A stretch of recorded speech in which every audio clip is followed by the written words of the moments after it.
A Câmara aprovou a PEC 32, a chamada PEC da Transição, que aumenta o teto de gastos em 145 bilhões de reais no orçamento federal do ano que vem. O espaço fiscal aberto pela proposta permitirá ao próximo governo dar aumento real no valor do salário mínimo e manter o pagamento do auxílio de R$ 600 por mês a famílias carentes, com uma parcela adicional de R$ 150 para cada criança de até 6 anos. Todos nós sabemos que não há nada mais sagrado, mais importante de um governo sério, de um governo comprometido, que é o governo cuidar da população.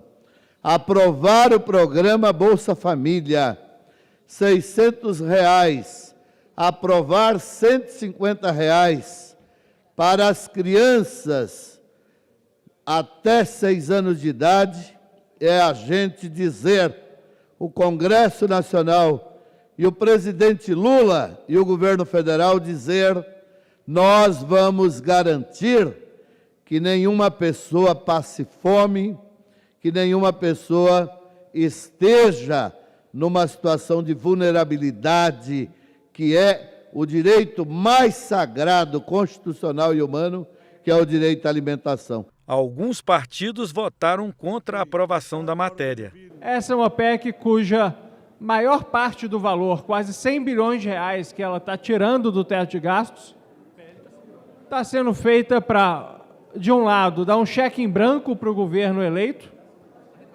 fazer praticamente o que ele quiser com boa parte desse valor, e, de outro lado, garantir orçamento de emendas para o Congresso Nacional. A PEC também prevê a exclusão do teto de gastos de despesas custeadas por recursos de doações para projetos socioambientais e para instituições federais de ensino, de projetos financiados com indenizações por desastres ambientais e de transferências de estados e municípios para a União destinadas à execução direta de obras e serviços de engenharia. A PEC prevê a substituição do teto de gastos por um novo regime fiscal, que deverá ser proposto pelo governo até agosto de 2023 por meio de um projeto de lei complementar.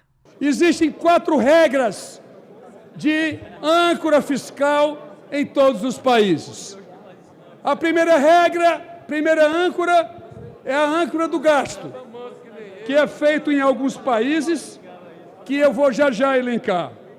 A outra regra é você acompanhar a evolução da dívida pública. A terceira regra é feita, deputado Enio Verra, não pela apresentação do orçamento equilibrado, mas pela execução do orçamento equilibrado, que é uma coisa muito difícil, né, de se alcançar.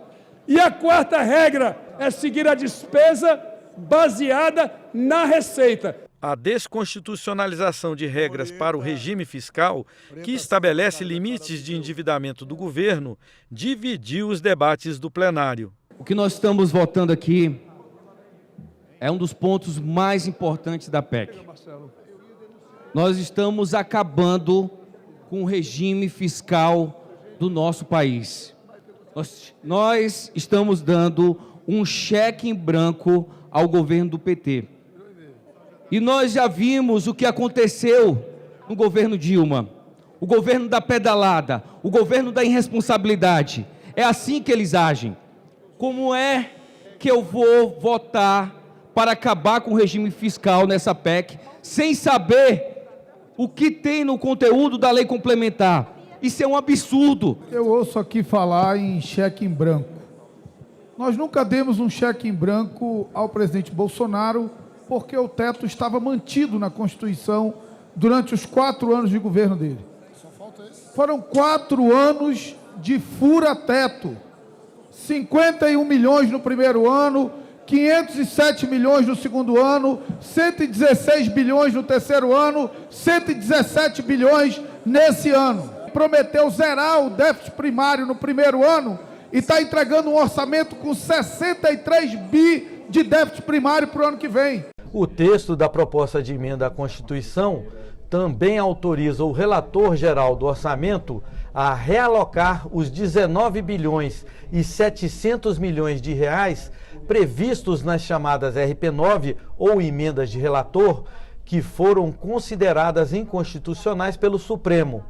Metade desse valor será redistribuída para emendas individuais de deputados e senadores e a outra metade destinada a ações voltadas à execução de políticas públicas do futuro governo. Ao final da votação, o presidente da Câmara elogiou o papel dos líderes na busca do acordo para a matéria e destacou a importância de sua aprovação para o governo que toma posse em 1º de janeiro. Uma discussão muito firme, com muita democracia, com muita conversa, como tem que ser na política, com muito equilíbrio e, sem sombra de dúvidas, com a perseguição da boa política. Na boa política, eu queria fazer aqui um agradecimento a todos os líderes que participaram do processo de confecção, votação e aprovação desta PEC. Eu entendo que todo governo eleito democraticamente ele tem que ter a oportunidade de demonstrar para a população e ter a possibilidade de entregar aquilo que prometeu em campanha.